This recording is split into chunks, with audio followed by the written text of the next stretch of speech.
Bueno, gracias por estar, bienvenidos. Les cuento un poquito, esta actividad nace a partir de la experiencia que hemos tenido en conjunto con las enfermeras y enfermeros y médicos de guardia del Hospital de Santa Lucía, en San Pedro. Nuestro hospital es un hospital de muy baja complejidad.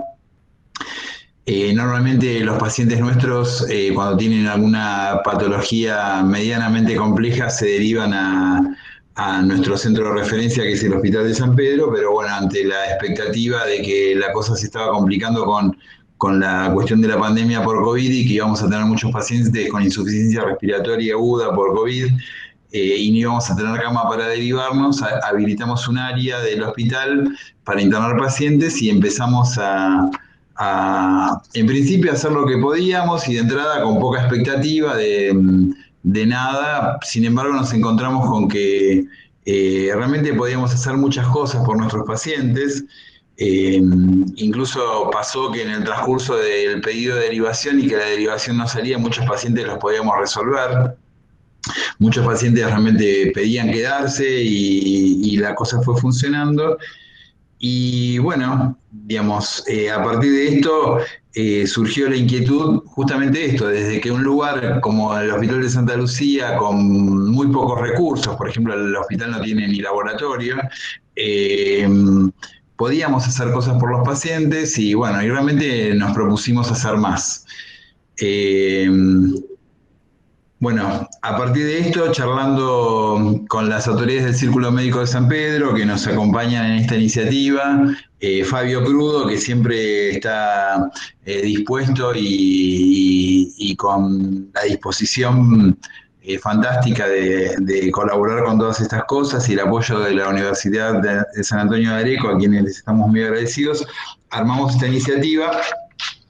Y el objetivo es básicamente charlar acerca de las herramientas para ir mejorando el manejo de los pacientes con COVID, que bueno, evidentemente son muchos, estamos en el momento más complicado de la pandemia a nivel local, y también hemos aprendido que el futuro de los pacientes no se juega en la terapia intensiva. Decía que incluso en un lugar como el Hospital de Santa Lucía podemos hacer muchas cosas para que los pacientes estén mejor y lleguen en mejores condiciones. Eh, y bueno, tratamos de aprovechar la experiencia de Fabio en Areco, que realmente es una experiencia exitosa. Y bueno, nada, a partir de esto arrancamos con esta iniciativa.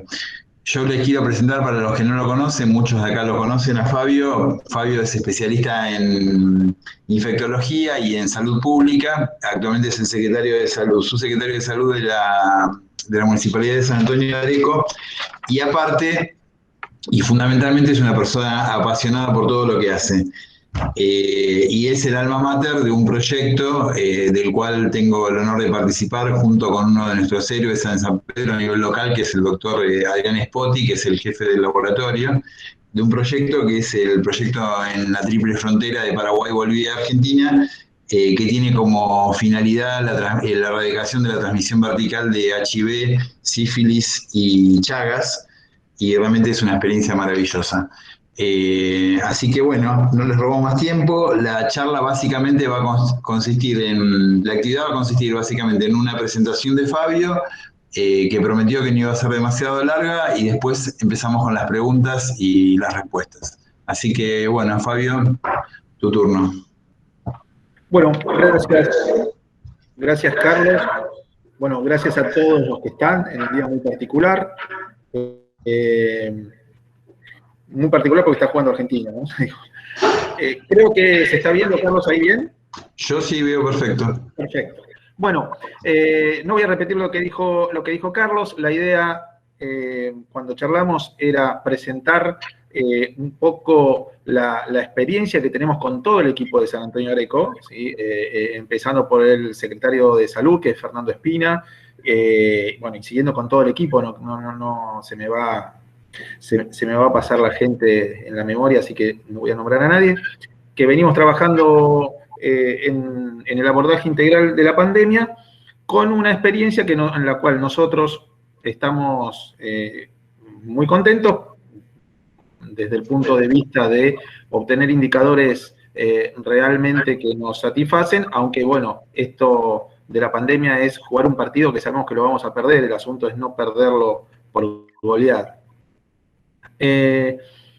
Todo lo que voy a contar son cosas que hacemos, ¿sí? Voy a hablar de drogas o de diferentes protocolos, que son cosas que hacemos y que venimos haciendo desde el año pasado. En el marco de un proyecto conjunto que lanzamos allá por abril del 2020 entre la Secretaría de Salud de San Antonio de Areco, la Fundación Mundo Sano, la Universidad de Buenos Aires, fundamentalmente dentro de la universidad, lo que es el Laboratorio de Biología del Hospital de Clínica José de San Martín, y la Asociación para el Desarrollo Sanitario Regional, ADESAR. Si bien ya veníamos trabajando desde el año pasado en algunas actividades de docencia con UNSADA, con la Universidad Nacional de San Antonio de Areco, a partir de este año creamos un programa de investigación y docencia en donde también se suma la universidad que hoy nos está dando la plataforma. Para decirles desde dónde vamos a dar la charla a esto, de dónde les voy a comentar. Bueno, esta es la situación de San Antonio de Areco hoy, ¿sí? Más de 3.200 casos, ¿sí? Y con una curva que aparentemente empezó aparentemente, y espero y toco madera, ustedes no ven, pero estoy tocando la madera de mi mesa, que está empezando a descender. En lo que tiene que ver con el pico de internación, hasta ahora nuestro máximo pico fue hace algunas semanas, hace unas 4 o 5 semanas, donde tuvimos la mayor cantidad de internación, pero sin que nos pusiera, digamos así, en colapso, ni tuviéramos que derivar pacientes, ¿sí? Y donde tuviéramos siempre un resto de las camas que habían sido disponibles para aislamiento, sin necesidad de tomar otras áreas del hospital. Entonces, esta es la situación, y desde el punto de vista de los indicadores me interesa mostrar esto simplemente para decirle, bueno, mira, San Antonio de Areco, la letalidad que nosotros tenemos hoy en día es de 1.27 y una mortalidad de 15.8. Después vemos la promedio de la región sanitaria cuarta, que es un poquito menos que el doble, y de la provincia de Buenos Aires, que prácticamente es el doble. Esto es importante, ¿no? Números chiquitos, pero que al cambiar un número entero, una cifra, nos habla de la cantidad de personas fallecidas por cada 100 pacientes diagnosticados, ¿sí? En la columna de la derecha tiene que ver la cantidad de pacientes fallecidos con la población del distrito. Y desde este lugar, donde creemos que los protocolos y las acciones que estamos desarrollando nos llevan a tener buenos indicadores, es desde donde les voy a contar un poquito qué es lo que hacemos para que eventualmente cada uno pueda tomar algunas de las cosas, si es que le parecen útiles, y también podamos aprender si nos sugieren absolutamente algunas cosas que no estemos haciendo. Los conceptos que les voy a desarrollar, y la verdad es que me interesa hacerlo rápido por el hecho de que después nos queden más tiempo para preguntas o discusiones, es los lineamientos generales, primero, las fases de la enfermedad, la evolución la evaluación diagnóstica y las herramientas terapéuticas. E insisto, todo lo que vamos a hablar es todo lo que hacemos todos los días con todo el equipo. Lineamientos generales. El primer lineamiento general que nos propusimos allá por abril o mayo del año pasado, ¿sí? Cuando estábamos todos desesperados por comprar respiradores, es sacar el partido de la terapia intensiva. Es decir, desde un primer momento nos planteamos, en ese momento recién arrancábamos con Mariana Fernández, con Fernando Espina, con Luis Carmena, de alguna manera tenemos que sacar el partido de la terapia, no podemos estar esperando a los pacientes en la terapia sin poder hacer nada en el medio. Y ese fue uno de los primeros alineamientos. El segundo es, y ya devenido de jugar el partido fuera de la terapia, hacer diagnóstico, evaluación y tratamiento precoz y agresivo. Tratar de tener al paciente antes, comenzar a tratarlo antes y también evaluarlo justamente antes. Y buscar la utilización de las diferentes herramientas terapéuticas según el momento indicado de la enfermedad. Ahora vamos a ver más adelante estos momentos de la enfermedad, pero esto es de vital importancia de entenderlo. Cada momento de la enfermedad tiene una manera de tratarlo diferente, y si yo uso el mismo tratamiento 2 días antes o 2 días después, puede ser que eso sea la causa del fracaso de ese tratamiento. Y por último, hacer revisión permanente de nuestros protocolos. Creo que vamos por la revisión número 20, ¿sí? Y en lo que tiene que ver con drogas, ¿sí? Usar aquellas drogas que tengan respaldo bibliográfico. Nosotros, cuando comenzó la pandemia, lo que hacíamos mucho era, incluso esto nos valió salirnos un poquito de los carriles en ese momento, digamos así, marcados, es, bueno, ¿quiénes habían vivido la pandemia, por lo menos ya la primera ola? Entonces teníamos que ir a buscar a las experiencias de aquellos lugares donde habían tenido ya justamente una experiencia grande. Entonces entrábamos en las páginas de los diferentes hospitales de España y de Italia, ¿sí? Y incluso en las páginas de los ministerios europeos, buscando a ver cuáles eran los tratamientos que estaban empleando y los tratamientos más avanzados, porque digamos que la medicina basada en la evidencia, a la que todos aspiramos, también lleva un tiempo. Y en el medio de la pandemia, a veces la falta de evidencia no quiere decir que sea evidencia en contra. Entonces, entrábamos mucho y a buscar experiencias fundamentalmente europeas, y de esa manera después vamos a ver que comenzamos a utilizar medicamentos que hoy en día se utilizan aquí en Argentina, están avalados, están, digamos así, autorizados por las diferentes autoridades sanitarias, pero las usamos precozmente. El segundo tema que quería charlarles, y esto es fundamental, es la fase de la enfermedad. Entendiendo las fases de la enfermedad, podemos saber qué hacer con los pacientes. Fíjense que aquí hay 3 fases. La enfermedad tiene una primera fase temprana, ¿sí? Que aquí está marcado como etapa de respuesta al virus, ¿sí? Es en el momento donde el virus está activo, se está replicando, ¿sí? Y en ese momento es el momento que pasan todos los pacientes infectados. Todos los pacientes pasan por la primera etapa, algunos la pasan asintomáticos. Y esa primera etapa podemos decir que dura alrededor de 5 días, ¿sí? En esta línea de puntos vertical, vamos a ponerla más o menos alrededor del 5.º día, 6.º día. Luego comienza, al mismo tiempo que va bajando la presencia del virus, va comenzando una etapa inflamatoria que es la parte que pone el huésped. Y esta segunda etapa, que la podemos dividir en la fase 2 y en la fase 3, ¿sí? Y que está gobernada por la respuesta inflamatoria, no la hacen todos los pacientes, ¿sí? La hacen promedio un 20, un 15% de todos los pacientes. Es decir, que la mayor parte de los pacientes se quedan en el virus, pasan con un cuadro gripal y se recuperan ad íntegro. Pero el problema es que cuando hay muchos pacientes, ese 20 o 15% empieza a ser muy importante en cuanto al número absoluto. Y es el que nos va a desbordar y es el que nos va a traer el problema, ¿sí? Pero fíjense que podríamos decir que entre el día 5 y el día 10 comienza la inflamación. Y que luego del día 10, y siempre estamos hablando en promedio porque cada paciente es un mundo diferente, a partir del día 10 tenemos la fase hiperinflamatoria en los pacientes que evolucionan peor.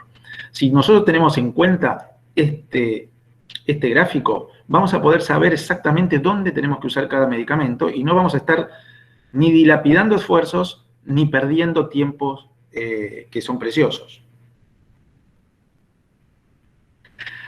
Bien, lo tercero que íbamos a hablar era de la evaluación del paciente, porque es fundamental para que yo pueda tratar bien, tengo que evaluar bien y tengo que diagnosticar bien. Y en este caso, hacerlo bien significa hacerlo oportunamente, ¿sí? Entonces, lo primero que tengo que tener muy presente en la evaluación del paciente es esto. Que los pacientes, primero, alteran la tomografía, estos pacientes que se inflaman, digo, ¿no? Al 80% que pasan en el cuadro viral como una gripe, ya está, los dejamos afuera porque eso no nos van a traer mayores problemas que saturar una línea telefónica o eventualmente si yo tengo guardias de demanda espontánea me pueden saturar justamente las guardias de demanda espontánea. Pero fíjense esto, esos pacientes que no van a andar bien, primero alteran la tomografía computada y el paciente no se da cuenta. Pasan algunos días y recién después empieza a alterarse el saturómetro y el paciente sigue sin darse cuenta, ¿sí? Y recién después el paciente se da cuenta. Fíjense cómo me sirve a mí decirle a un paciente que en su casa se sature. Es decir, voy a llegar más tarde que si voy caminando, ¿sí? Entonces, en este sentido tengo que tener presente que cuando el saturómetro se altera o cuando el paciente siente disnea es tarde, ya la inflamación empezó hace varios días. Lo otro que es fundamental para evaluar al paciente es pelearnos, si es necesario, con la memoria del paciente, pero nos tiene que decir exactamente cuál fue el día en cual comenzó el síntoma. El primer síntoma, el dolor de cabeza, el decaimiento, el dolor de espalda, ¿sí? El dolor de garganta, pero el primer síntoma, porque esto es fundamental. Todo el arsenal de estrategias de tratamiento que tenemos y de evaluaciones va a depender de la FIS, de la fecha de inicio de síntomas. Entonces es fundamental, es el dato más importante que tenemos que tomar primero de todo. Y como tercer punto importante en esto de conceptos para una buena evaluación del paciente, es esto. El día 6 es el día de oro. ¿Por qué? Y ya no se los tengo que explicar, porque ya lo hablamos antes, ¿sí? Hasta el día 5 puedo tener la etapa viral, pero el paciente se empieza a inflamar. Entonces, si yo tengo la suerte de disponer de una tomografía, ¿sí? Y a partir del día 6 puedo empezar a ver que el paciente se inflama y no se está dando cuenta que se inflama. Es muy probable que no se esté dando cuenta. Pero si se inflama, es el mismo mecanismo fisiopatogénico que me va a llevar primero a la hipoxemia, a alteración de la saturometría, ¿sí? Y con el correr de los días, ¿sí? En algunos casos, a la tormenta de citoquinas y al estado hiperinflamatorio. Entonces, estos tres conceptos son los fundamentales para saber cómo evaluar a los pacientes. La fecha de inicio de síntomas fundamental, el día 6 es el día bisagra, ¿sí? Y recordar que el paciente se da cuenta que le falta el aire muy tarde, muy próximo a entrar a una terapia intensiva o es porque ya viene con un par de días de trastornos de la saturación. Nosotros aquí en Areco, y esto tiene que ver con que participamos el año pasado en el trial de investigación del producto del laboratorio Immunova, suero equino hiperinmune, ¿sí? Usamos la clasificación del NIH, del Instituto de Salud de Estados Unidos, y en esa clasificación, que es esta, lo dividí, y aparte es fácil de usar, entonces por eso la seguimos usando, no porque estemos siempre admirando a lo que viene del norte, sino porque nos resulta muy simple, digamos, esta clasificación. El paciente asintomático o presintomático, la enfermedad leve. Básicamente, ¿quién es leve? El que no tiene infiltrados, ¿sí? La enfermedad moderada, ¿quién es enfermedad moderada? El que tiene infiltrados pulmonares, tiene neumonía, ¿sí? Pero todavía satura arriba o igual a 94, ¿sí? O eventualmente los infiltrados no son mayores del 50%. Ya la enfermedad severa tiene la saturación, ya cayó la saturación por debajo del 94, de 94, ¿sí? O los infiltrados pulmonares son más del 50%, y la enfermedad crítica es la que ya requiere terapia. Entonces es una clasificación bastante simple, ¿sí? Y nos ayuda muchísimo en el día a día. Y ahora bien, ¿por qué recuadro esto? Porque es lo que yo quiero pescar, ¿sí? Los de enfermedad leve van a ser todos van a pasar en algún momento, las personas que tienen COVID y que no son asintomáticos, van a pasar por enfermedad leve. Algunos de ellos van a pasar a moderado, y de estos moderados van a pasar a severo, y de los severos van a pasar a críticos. Es decir, que los que me van a traer problemas en algún momento van a ser moderados, y yo los tengo que pescar en el momento de ser moderados. Entonces, ahí, por eso está recuadrado en rojo, es donde va nuestro esfuerzo, en detectar a los pacientes cuando son moderados, ¿sí? Cuando son moderados seguramente no les falta el aire, seguramente todavía tienen varios días para que nosotros podamos trabajar sobre ellos. Y entonces en la evaluación, ¿sí? Viene la primera pregunta. Bueno, pero ¿cómo sé a qué paciente tengo que focalizar para evaluar y a qué paciente no voy a focalizar para evaluar? Y entonces nosotros aquí en San Antonio de Areco lo que hacemos, y ya esto lo tenemos muy protocolarizado, ¿sí? Es seleccionar a los pacientes. Nosotros diagnosticamos a todos los pacientes, PCR o por test rápido, y ese paciente permanece en su casa y se maneja todo telefónico, ¿sí? Ahora, ya tenemos en vista cuáles van a ser los pacientes complicables. No quiere decir que se complicaron, quiere decir que son los complicables, ¿sí? Los que voy a llamar por teléfono o los voy a traer de las orejas si es necesario y los voy a evaluar mucho más concienzudamente. Son los pacientes complicables, los mayores de 50 años, con o sin comorbilidades, pero que tienen persistencia de síntomas. Ojo, de cualquier síntoma, más allá del día 5 o 6. Simplemente el decaimiento. Es decir, que si yo tengo un paciente con mayor de 50 o con comorbilidades, si el paciente no está perfecto al día 6, ese paciente yo lo miro. Más vale mirar lo demás y no perder días vitales. Pero también, y más últimamente con lo que estamos viendo de que la edad va bajando, ¿sí? También cualquier edad, cualquier paciente de cualquier edad, pero que tenga progresión de síntomas al día 5 o 6. ¿Esto qué quiere decir? Que al día 5 o 6 no se siente mejor que el día anterior. Y entonces en ese también focalizo, tráelo, lo vamos a evaluar. El que persiste con fiebre, el que se siente muy decaído, el que tiene más tos, ¿sí? Por más que tenga edad por debajo de 50, por más que no tenga comorbilidades, lo evaluamos. Siempre tengo que saber que voy a pagar un precio voy a evaluar muchos pacientes que no necesitamos que le tengamos que hacer acciones muy profundas, ¿sí? Pero ese es el costo de que no se me escapen ninguno, que se me escapen la menor cantidad de pacientes que me pueden andar mal.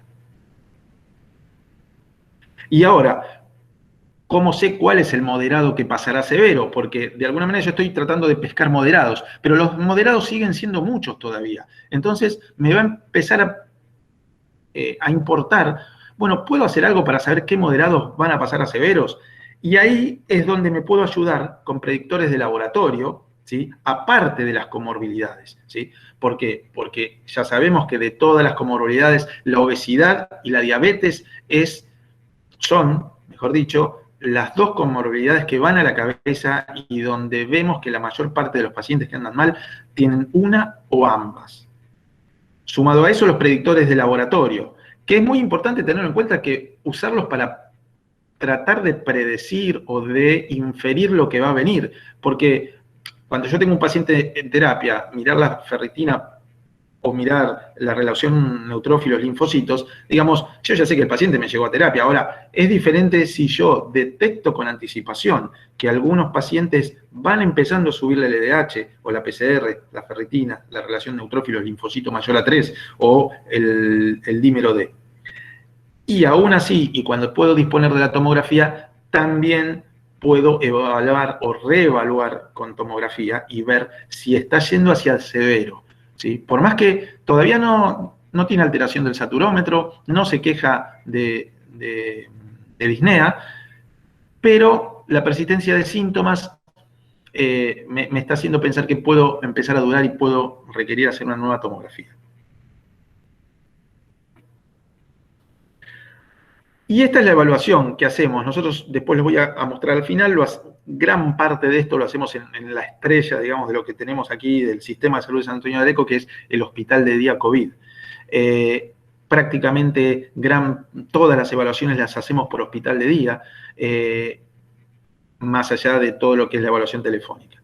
Y ahora, en cuanto a las herramientas terapéuticas, a esta altura ya va a ser bastante simple pensar que vamos a hablar de algunas herramientas que van dirigidas al virus, otras herramientas que van dirigidas a la respuesta inflamatoria, y ya con esto, y si me acuerdo del gráfico de las fases, bueno, voy pensando cuál las tengo que usar en los primeros días y cuál voy a usar en los días siguientes, ¿sí?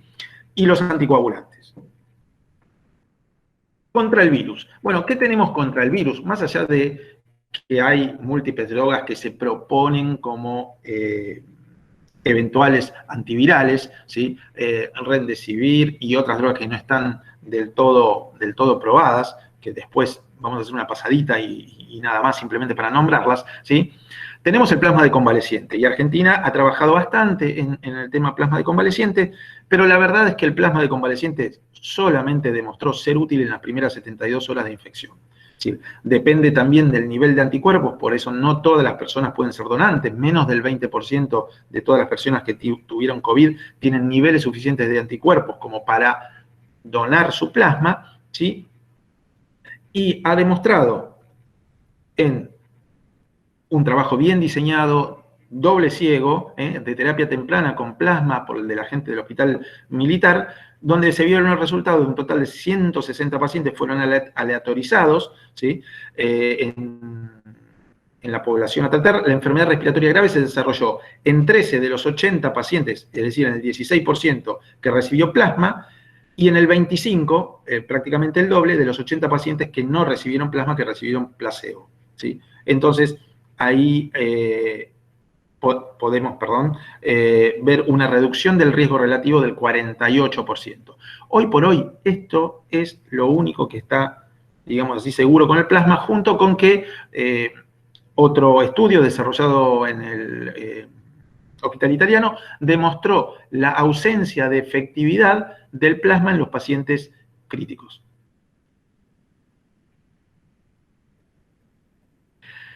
Entonces, si bien los primeros 3 días nadie va a tener inflamación todavía, y esos pacientes tenemos que llegarles muy temprano, pero voy a tener muchos pacientes de eso, y me voy a tener que manejar fundamentalmente con los factores de riesgo, con la edad. Ahora bien, contra el virus, también tengo una terapia inmunológica, que es el suero equino hiperinmune, ¿sí? El suero equino hiperinmune, bueno, no vamos a ahondar en los conceptos básicos de esta terapia, es decir, por métodos de ingeniería molecular se desarrollan proteínas de las espículas del virus, se las inyectan a los caballos desarrollan una violenta respuesta inflamatoria, se extraen los anticuerpos, se les extrae la fracción FC, se los purifica y se constituyen el suero equino que viene en esos viales, un desarrollo del laboratorio Immunova, y que tiene un poder de neutralización de 50 a 100 veces superior al plasma de convalecientes, que demostró disminuir el ingreso a terapia intensiva y la mortalidad entre un 35 y un 45% en el estudio, que, dicho entre paréntesis, el Hospital Emilio Zerboni fue uno de los 19 centros en Argentina que fue un centro investigador, y que también a nosotros esa investigación nos ha aportado la posibilidad de crecer muchísimo en lo que tuvo que ver con la enfermedad, que se infunde hasta el día 10, es decir que lo tenemos exclusivamente en la etapa donde me puede quedar algún resabio de virus. Algo que es fundamental, y que lo hablamos la otra vez con Carlos, que está disponible en la provincia de Buenos Aires y en 15 provincias más, ¿sí?, a través de los respectivos ministerios. Hoy en día, en la provincia de Buenos Aires, se puede solicitar con el mismo mecanismo que se solicita el plasma, ¿sí?, y podemos disponer del suero equino. 4 miligramos por kilo, infundir en 50 minutos en 2 días alternos. Es decir, si el paciente se infunde hoy, luego la segunda infusión le toca pasado mañana. ANMAT ha aprobado desde diciembre, ¿sí?, para casos severos y moderados. Ha sido, bueno, vamos a ver después que se ha publicado en eClinical Medicine, y que conserva, y esto es trascendente porque es un estudio que se terminó de cerrar hace cuestión de una semana, 10 días, conserva el poder de neutralización frente a las cepas británica y de Manaus. Y eso es muy importante, si bien se tenía, digamos así, bastante confianza en eso, dado que al ser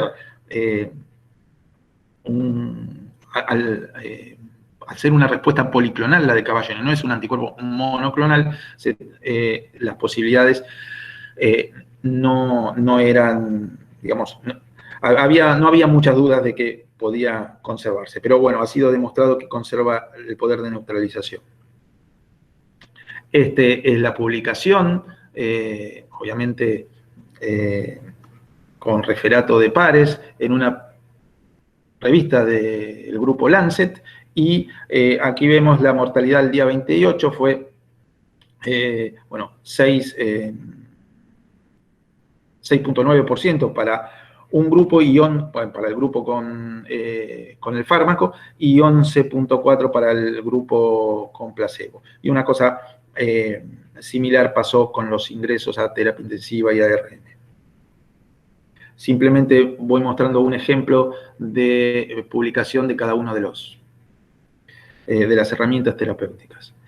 Es importante recordar que el fármaco el suero equino, ¿sí?, se puede utilizar hasta el día 10 de la FIS, ¿sí? Y esto es trascendente, y acá ven cómo tiene trascendencia ponerle fecha clara al inicio de los síntomas, ¿sí? Y nosotros aquí en el Hospital de Santo Antonio de Areco tenemos una experiencia de más de casi 150 pacientes infundidos, más los del protocolo de investigación. Bueno, esto es una prueba que el Ministerio de Salud de la Provincia de Buenos Aires ya lo incluyó en el algoritmo de tratamiento de los pacientes, ¿sí? Aquí ven que básicamente se indica para los pacientes severos, es decir, que ya tienen hipoxemia o que tienen el progreso del infiltrado más allá del 50%, pero probablemente, y nosotros aquí en San Antonio de Areco estamos haciendo un pequeño trabajo de implementación, probablemente o seguramente, cuanto antes podamos llegar con el suero equino, simplemente con recordar el gráfico de las fases,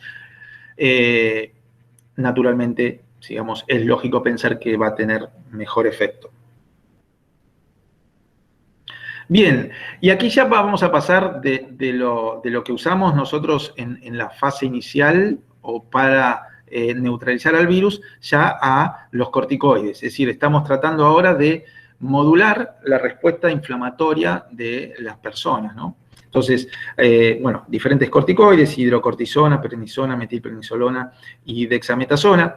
El trabajo clásico, digamos, en clásico estamos hablando de un año atrás, pero en Inglaterra, de una reducción de un 30% en la mortalidad con el uso de dexametasona, 6 miligramos por día. Recomendación de uso solamente en pacientes hospitalizados que requerían oxígeno, ¿sí? Y la verdad es que nosotros aquí y en muchos lugares de la Argentina utilizamos el corticoides cuando evidenciamos infiltrados, ¿sí? Y la idea es que si los evidenciamos estamos después del día 5 o 6. Y también sería lógico pensar que el corticoide podría ser contraproducente si los damos en el momento de mayor viremia inicial, donde todavía no hay inflamación. Entonces, la idea es usar el corticoide para esta segunda fase, ¿sí?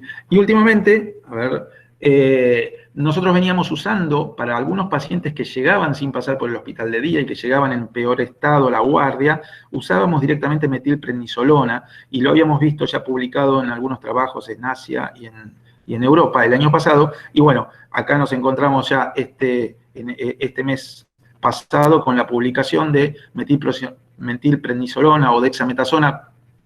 ¿Cuál de los dos es superior en el tratamiento de los pacientes hospitalizados con COVID? Esta es una publicación, fíjense, en el BMC Infectious Disease. Y abajo, en rojo, a favor de la metilprednisolona para estos pacientes. Así que, bueno, ni lerdos ni perezosos, nosotros en el hospital lo empezamos a incorporar en los pacientes internados, no así en los del hospital de día, donde seguimos usando la dexametasona. Pero fíjense la diferencia. Si bien tenemos que ver, bueno, las dosis de dexametasona fueron 6 miligramos día, acá normalmente usamos 8 miligramos porque es lo que tenemos en la ampolla, y la metilprednisolona a 2 miligramos kilo día, ¿sí? Y aquí podemos ver 37,5% en el grupo con metilprednisolona, perdón, al revés, 37% en el grupo con dexametasona versus 18% en el grupo con metilprednisolona, ¿sí? Fallecieron. Algo medio parecido pasó con la necesidad de ventilación mecánica, ¿sí? Fue significativamente inferior en el grupo de metilprednisolona. Así que para tenerlo en cuenta. Tocilizumab es una de estas medicaciones que nosotros comenzamos a utilizar justamente por bucear en el Ministerio de Sanidad de España y en diferentes hospitales, Bolonia, más recuerdo ahora, de Italia. Un anticuerpo monoclonal, un humanizado, antirreceptor de la interleuquina 6. Obviamente que lo ideal es medir la interleuquina, pero que ya es imposible antes de indicarlo. Y la recomendación del NIH, ¿sí?, es una dosis única endovenosa de 8 miligramos kilo de peso, en combinación con dexametasona, que todos los pacientes tienen dexametasona a esa altura. ¿Y cuándo se da? Los pacientes hospitalizados que requieren suplemento de oxígeno de alto flujo, ventilación no invasiva, evidencia de progresión clínica o elevación de marcador de inflamación. Pacientes hospitalizados en tratamiento con dexametasona, con aumento rápido de las necesidades de oxígeno y signos de inflamación sistémica. Cuando nosotros hablamos de tocilizumab, ¿cuál es el momento de ponerlo? Es cuando estoy pensando que este paciente probablemente hoy o mañana se lo tengo que contar al terapista para que lo tenga en cuenta. Digamos, es una manera bastante gráfica de decir, bueno, ¿cuál es el momento del tocilizumab? Son medicaciones que probablemente podamos pensar que son caras, pero en algunos pacientes funcionan muy bien, en otros pacientes no, y bueno, quizás tiene que ver esto con la imposibilidad de medir la interleuquina 6. El costo de la ampolla es de 80.000 pesos. En San Antonio de Areco usamos un promedio, según cómo evolucionan los pacientes, de dos, en pleno pico, de dos pacientes, de 2 infusiones de tocilizumab por semana, sería el promedio. Después tenemos un grupo de medicación que también usamos desde agosto del año pasado, que son los inhibidores de la quinasa. De los inhibidores de la quinasa, baricitinib y ruxolitinib. La verdad es que nosotros tuvimos mucha más experiencia con ruxolitinib, que lo venimos usando justamente desde agosto. La verdad es que con muy buenos resultados, pero a nivel bibliográfico no hay mucha bibliografía sobre ruxolitinib y incluso hay algunos trabajos donde no muestran diferencias significativas, si bien mostraron diferencias, pero no estadísticamente significativas en estudios doble ciego. Pero sí hay muchos más trabajos con baricitinib y el baricitinib está en la plantilla de tanto de la FDA como de los ministerios europeos. Incluso aquí en la Argentina está validado que puede ser indicado en el contexto de pacientes severos. Y fíjense que siempre estamos hablando de pacientes severos, pacientes moderados, no estamos hablando del paciente crítico. Y yo no me voy a extender en el paciente crítico, primero porque no es mi especialidad, pero segundo porque lo mejor que le podemos dar al paciente crítico es el mejor equipo de terapia intensiva y la mejor terapia intensiva, ¿sí? Pero ya la pelea contra el sistema para que el paciente no se incendie, probablemente, digamos, ya se jugó en gran parte fuera de la terapia, la mayor parte fuera de la terapia. Estos inhibidores de la quinasa son inhibidores de la JAK1 y JAK2 o quinasa de Janus, ¿sí?, que interfiere con la vía de señalización JAK-STAT y básicamente inducen inmunosupresión que puede reducir la inflamación observada en los pacientes con COVID. El tratamiento son entre 7 y 15 días. La verdad es que nosotros muchas veces hacemos tratamientos de 5 días porque los pacientes evolucionan bien, cuando evolucionan bien, y eso nos permite prácticamente no haber tenido efectos adversos. Más allá de 2 pacientes que tuvieron algunas úlceras orales, que no tuvieron mayor inconveniente, no tuvimos efectos adversos importantes. Aquí está el baricitinib, 4 miligramos por día, en una sola toma. El ruxolitinib son 2 tomas de 5 miligramos por día. Y bueno, puede combinarse con dexametasona y remdesivir. Vuelve a hacer la misma especificación de a quiénes, a los que requieren suplemento de oxígeno de alto flujo, o los que tienen progresión clínica, o elevación de marcadores de inflamación. Y pasamos ahora al ruxolitinib, 5 a 10 miligramos cada 12 horas por 5 a 14 días. Muy raramente usamos 14 días. Y bueno, lo que le decía, no hay suficiente información en ensayos clínicos grandes, aunque su mecanismo de acción es congruente con el baricitinib. Nosotros tenemos muchísima más experiencia con el ruxolitinib que con el baricitinib. Para que piensen en el costo, estamos hablando del costo total del tratamiento alrededor de 30.000 pesos por paciente, el tratamiento completo. Bueno, especificaciones de ruxolitinib. Y por último, y ya un poquito para ir terminando, ¿sí?, la terapia antitrombótica anticoagulante, ¿sí? Inicialmente, bueno, aquí teníamos la posibilidad de tromboprofilaxis, dosis intermedias o dosis terapéuticas de heparina de bajo peso molecular, ¿sí? Y fíjense las diferentes indicaciones, pero básicamente tromboprofilaxis todos los pacientes que se internan, con dosis intermedias a los que tienen alguna particularidad, pero yo les diría que últimamente cada vez somos más propensos a los pacientes que ingresan y que están en estadios severos, a menos que tengan contraindicaciones, preferimos anticoagularlos. ¿Sí? Con heparina de bajo peso molecular no hemos tenido prácticamente ningún evento adverso, ninguna complicación, ¿sí? Y sí es verdad que los fenómenos trombóticos en los pacientes con COVID, y más con COVID severo, son muy frecuentes, tanto micro como macro. Las recomendaciones del NIH: pacientes hospitalizados, dosis profilácticas, y pacientes hospitalizados con incidentes tromboembólicos o con alta sospecha de enfermedad tromboembólica deben ser manejados con dosis terapéuticas, como decíamos antes. Pero cada vez usamos más dosis terapéuticas en los pacientes internados. Drogas que están buscando una eventual indicación, insisto, están buscando, todavía no la encontraron, hay miles, ¿sí?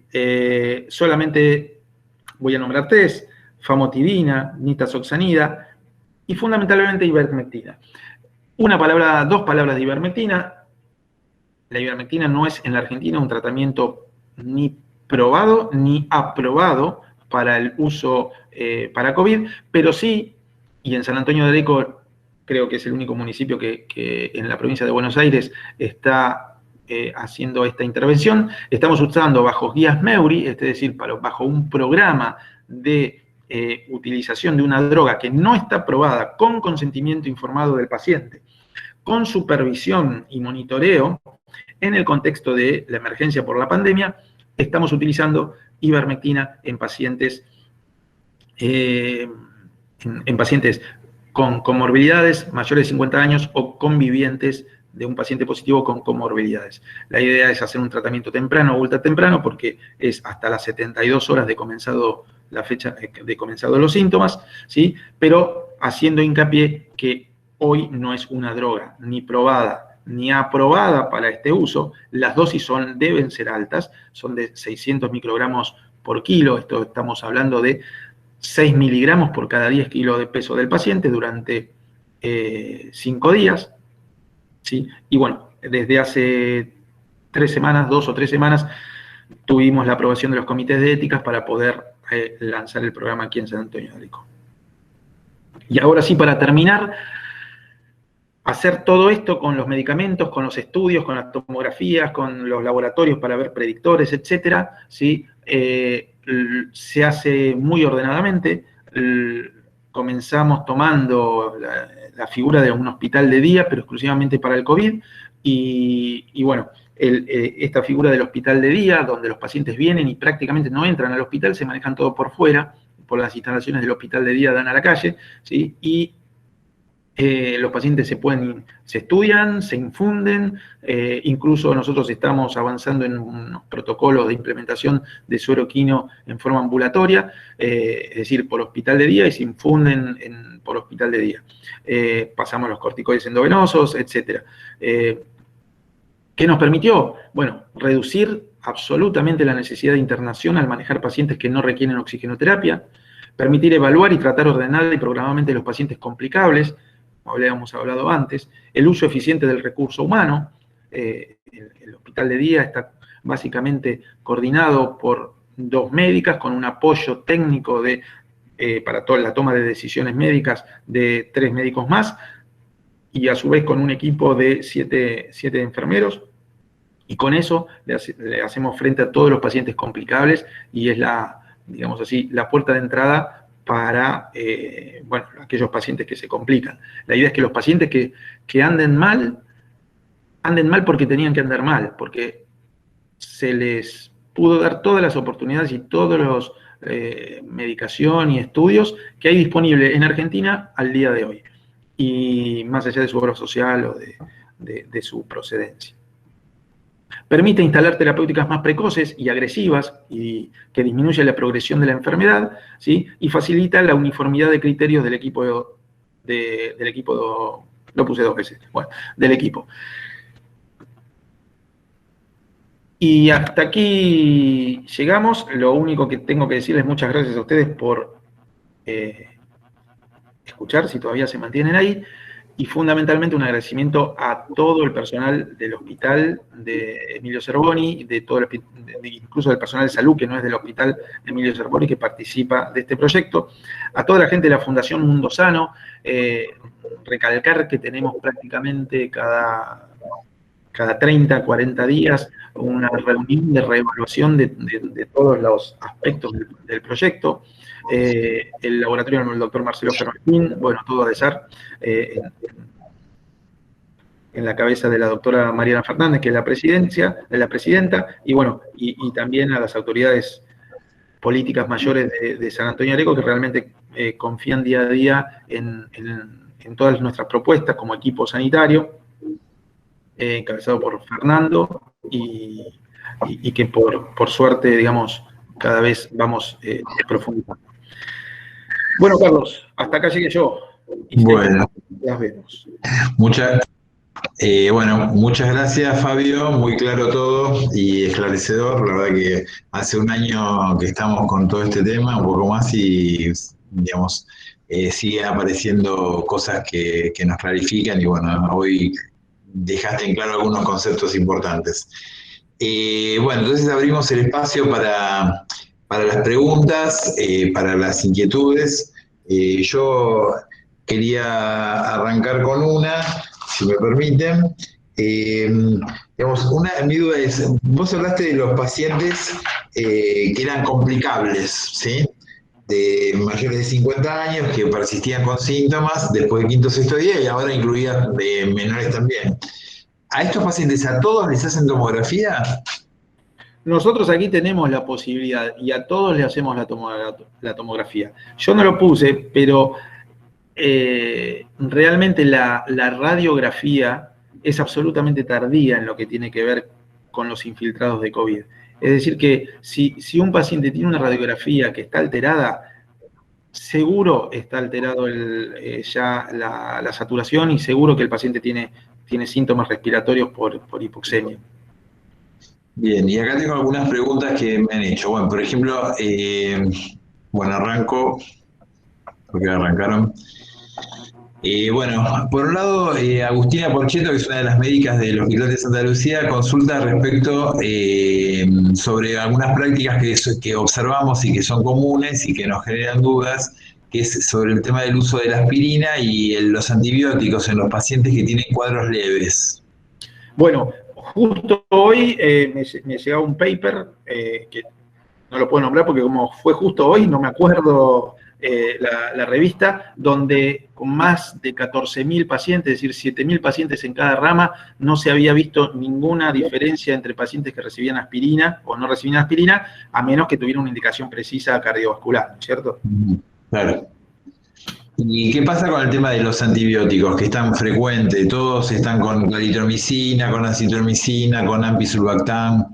Bueno, en realidad hoy por hoy, y esto ya se ha expedido a la Sociedad Argentina de Infectología, no hay ninguna indicación para comenzar el tratamiento de estos pacientes con antibióticos. La indicación de antibiótico es muy precisa en aquellos pacientes que evolucionan tardíamente o que en terapia intensiva están ventilados y tienen infiltrados pulmonares o neumonías asociadas al respirador, o eventualmente detectamos una neumonía lobar con broncograma aéreo, que no es lo clásico de COVID, ¿sí? Pero si no, son esos casos puntuales, o pacientes que aumentan infiltrados ya pasado los 12, 13 días, 15 días y comienzan con fiebre. Bueno, uno podría pensar que pueden tener una neumonía sobreagregada bacteriana, pero si no, no están indicados los antibióticos y estamos haciendo casi diría yo una mala praxis porque también estamos generando tratamientos antibióticos que no van a tener efectos beneficiosos, pueden tener efectos adversos directos sobre el paciente y también van a ir seleccionando una resistencia bacteriana. Bien. Otra pregunta de la doctora Renata Gassi, que es una de las médicas clínicas del Hospital de San Pedro y que está desde el día 1 atendiendo pacientes con COVID. Quería consultar sobre la relación, en relación al uso de pulsos de metilprednisolona o dexametasona ante la falta de acceso a metilprednisona en pacientes hospitalizados con altos requerimientos de oxígeno. Bueno, algo hablaste, pero... Claro, digamos, como dijimos siempre, estamos hablando siempre de pacientes que están en sala, no pacientes que están en terapia intensiva. En los pacientes que están en sala, habitualmente un clásico y que es lo recomendado hoy por las autoridades ministeriales, etcétera, es el uso de la dexametasona, ¿sí? Ahora, más allá de eso, en muchos lugares nosotros lo hacemos, usamos metilprednisolona, al principio en algunos pacientes particulares que queríamos, digamos, tener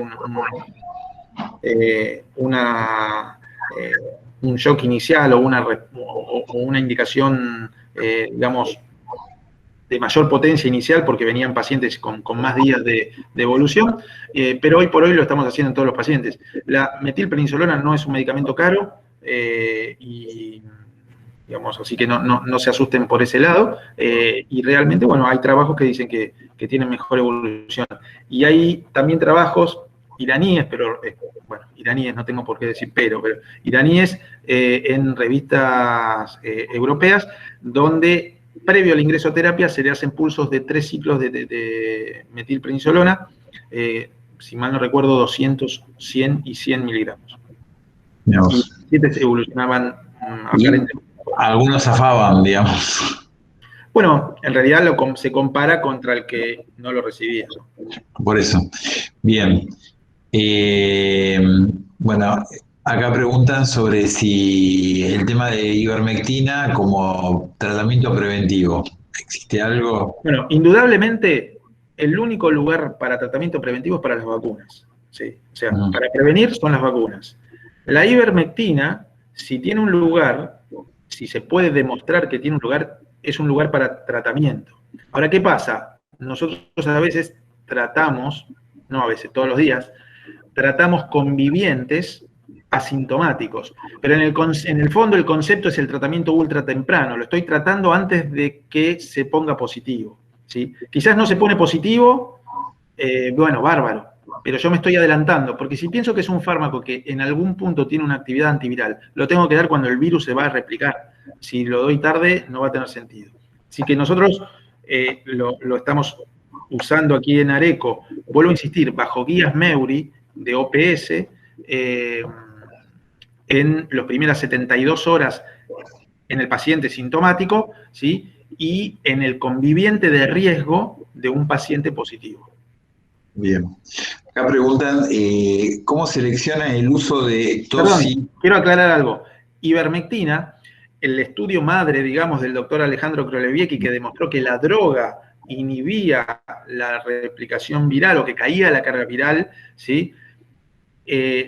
Mostró que había dos grupos de pacientes, algunos que llegaban a un determinado nivel de ivermectina en sangre, donde sí la carga viral bajaba, y otros que vaya a saber por qué circunstancia, y una podría ser la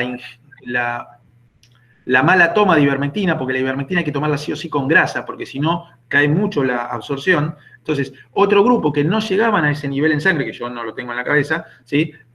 La carga viral no se modificaba. Entonces, es trascendente que nosotros a los pacientes les hacemos comer un queso o un pan con manteca generalmente, o medialunas, cuando se toman la ivermectina. Bien. Acá pregunta Majo Herrero, ¿cómo selecciona el uso de tocilizumab e inhibidores de quinasa en pacientes moderados? Grosero, y esto es lo que empezamos a hacer acá, el paciente que está evolucionando mal y que requiere máscara de reservorio y uno le sube y ya se está por arriba de los 7, 8 litros de máscara, de flujo de oxígeno con máscara de reservorio, y ese ya estamos pensando que es un candidato a... Nosotros comenzamos con bueno, comenzamos con ruxolitinib, ahora con baricitinib también, pero nosotros comenzamos ahí. En algunos pacientes, más allá de este tratamiento, y si no se produce mejoría, también pasamos al tocilizumab, ¿sí? Secuencialmente. Bien. Bueno, había una pregunta sobre acitromicina que creo que ya ya estaba la respuesta. Y bueno, no sé si tengo más preguntas. A ver. Eh, Ahora acá hay una de Guillermo Rosales. Además de los datos presentados, ¿pudieron determinar el porcentaje de complicaciones o requerimiento de días de internación? ¿Se evitaron el uso de suelo equino hiperinmune en comparación con el periodo previo a su implementación? O sea, sí. Es difícil. Es difícil porque es difícil de decir, digamos. ¿Por qué? Porque la cantidad de pacientes es abrumadora superior al peor momento del año pasado, ¿sí? Y nosotros disponemos de forma importante suero equino. Ustedes piensen que fue autorizado por ANMAT, si mal no recuerdo, en diciembre.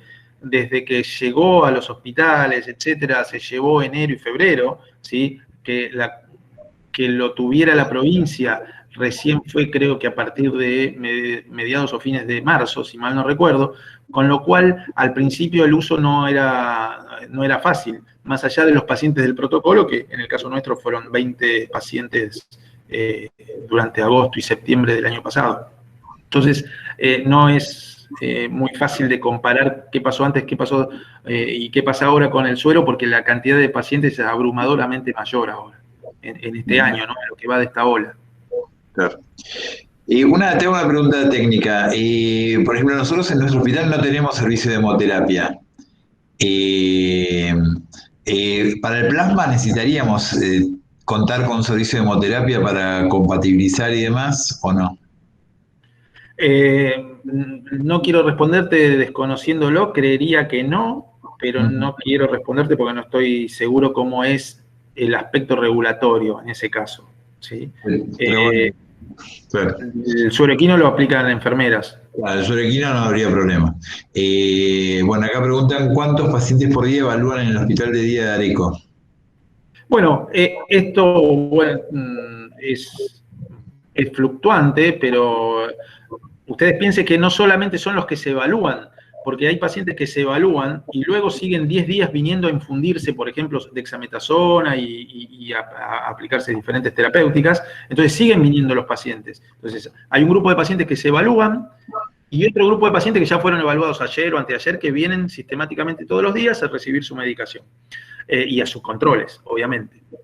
Entonces, más o menos tenemos, y por ahí la estoy viendo a Alejandra Pastore, que es la coordinadora de enfermería del hospital de día, que no me deja mentir, pero estamos seguros en alrededor de 30 a 35 pacientes.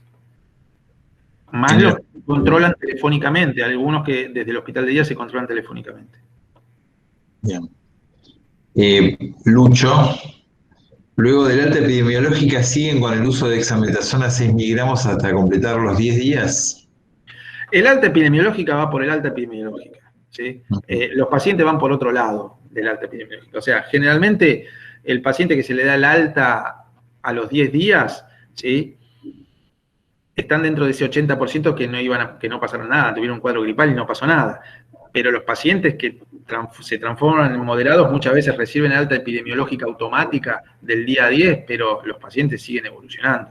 E incluso se complican, incluso empeoran, requieren, digamos, internación más allá del día 10.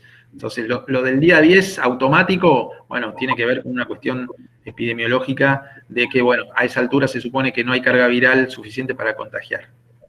Claro. Sí, este es uno de los temas importantes, ¿no? El paciente está de alta epidemiológica, pero no significa eso que esté bien, simplemente contagia. Bien. Bueno, alrededor de 20 evaluaciones diarias más 30 infusiones activas promedio que van alternándose semanalmente, es lo que nos aclara acá Alejandra Pastori respecto a lo que están haciendo. Es mucho más finita esa respuesta que la mía. Bien. Ok. Bueno, acá hay,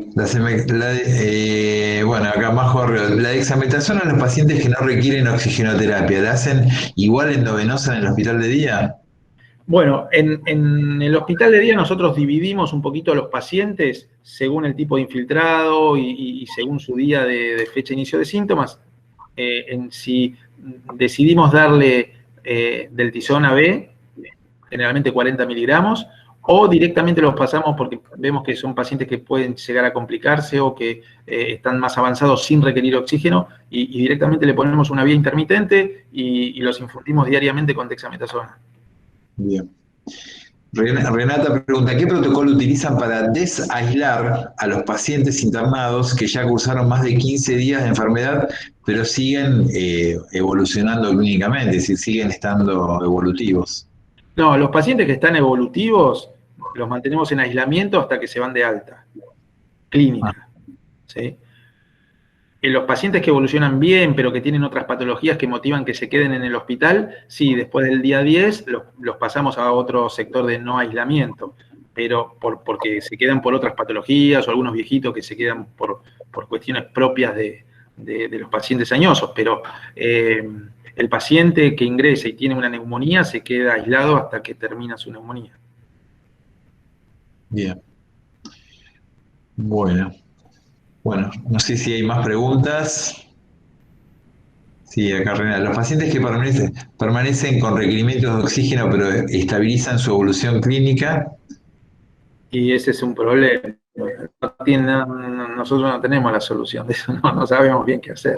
Sí, Es un gran problema porque que se han se ido tienen con que quedar en el hospital diario. hasta que se consigue oxígeno domiciliario, ¿no? Claro. Y son pacientes que tienen altas chances de complicaciones, mientras están teniendo oxígeno a flujos importantes, porque no hablábamos del que necesita una canulita de 1 litro, 2 litros para mantenerse en 94, 95. Estamos hablando de que hay algunos pacientes que quedan muy cicatrizados y que requieren máscara de reservorio con flujos altos, y la verdad es que tienen altas chances de complicarse, de tener complicaciones.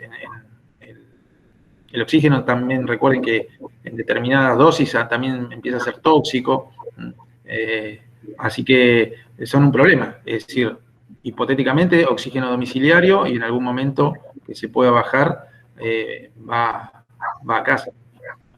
Bien. Armando Citanich. Hola, puede que lo hayas dicho, pero entre tarde, en caso de pacientes que toman lamotrigina por convulsiones, un medicamento fuerte y que tengo entendido que choca con algunos medicamentos, ¿cómo se aborda con el COVID y los tratamientos? ¿Y las vacunas de COVID no generan conflictos con el Mira, tratamiento? la verdad es que puntualmente no quiero hablar de lo que no sé o que no estoy seguro. Sí, eventualmente con ivermectina podríamos ver si suman efectos neurológicos, pero después el resto no le podría... Sí, yo No creo que tengo... ese caso habría que agarrar y ver las interacciones de la motrigina con las distintas drogas que se estén usando y bueno, supongo que jugado por jugado.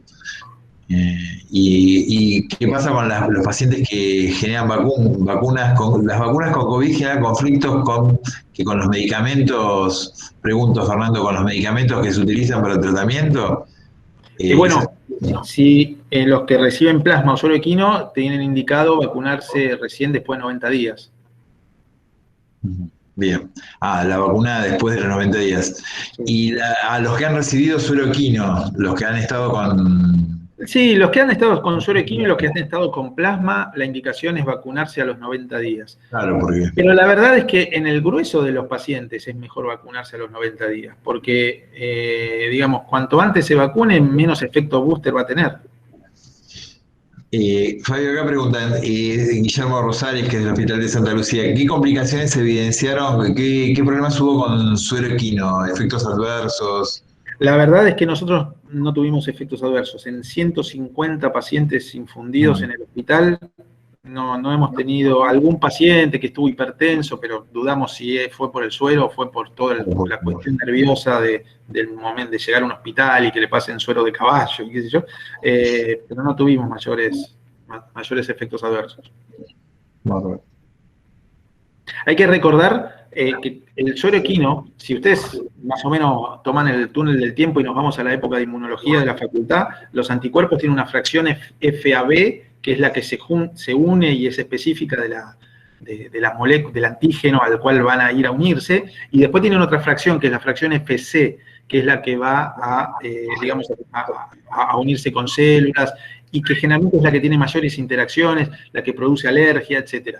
Entonces, estos anticuerpos están cortados. La fracción FC se tiró, digamos, para explicarlo fácil, y solamente es la fracción FAB que tiene poder neutralizante. Entonces,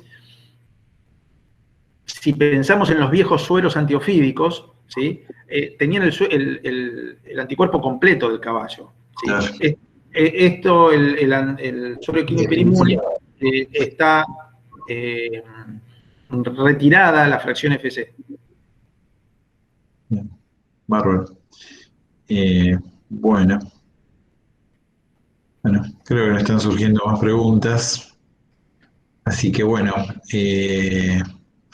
muchas gracias a todos. Creo que realmente nos vamos todos con muchas cosas para implementar y empezar a aplicar en nuestros lugares de trabajo. Bueno, gracias a Fabio, a vos especialmente. Y bueno, estaremos en contacto otra vez para ir compartiendo experiencias. Y bueno, desde ya, muchas gracias a todos.